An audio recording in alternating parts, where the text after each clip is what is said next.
అండి.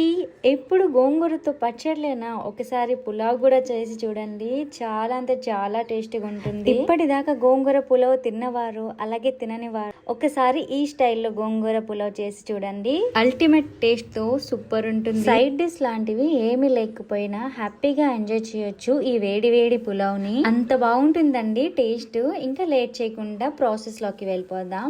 ఇప్పుడు ఒక గిన్నెని తీసుకోండి. దాంట్లో 2-3 టేబుల్ స్పూన్ ఘీ ఇంకా ఆయిల్ వేసి హీట్ చేసుకోండి. దాంట్లోనే బిర్యానీ స్పైసెస్ అంతా వేసి ఫ్రై చేసుకోవాలి. ఇప్పుడు సన్నగా కట్ చేసుకున్న ఆనియన్స్ కూడా వేసి బాగా ఫ్రై చేసుకోండి. దాంట్లోనే పచ్చిమిర్చి కాస్త కరివేపాకు వేసి ఫ్రై చేసుకోవాలి.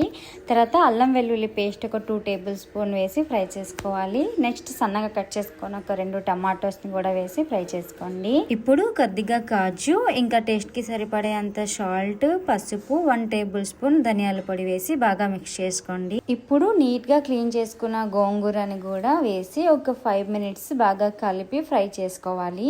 ఇలా ఫ్రై అయిన తర్వాత 1 అవర్ పాటు నానబెట్టుకున్న బిర్యానీ రైస్ ని కూడా దాంట్లో వేసి ఒక 5 మినిట్స్ కలుపుకుంటూ ఫ్రై చేసుకోండి. ఇప్పుడు 1 గ్లాస్ రైస్ కి 1.25 గ్లాసు వాటర్ వేసుకోవాలి. నేనైతే 2 గ్లాసెస్ వేసుకున్నా కాబట్టి నేను 2.5 వాటర్ వేసుకున్నాను.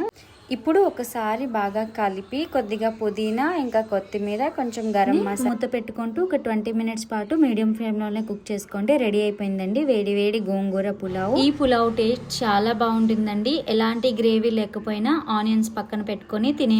ఈ వీడియో నచ్చితే ప్లీజ్ సబ్స్క్రైబ్ చేసుకోండి.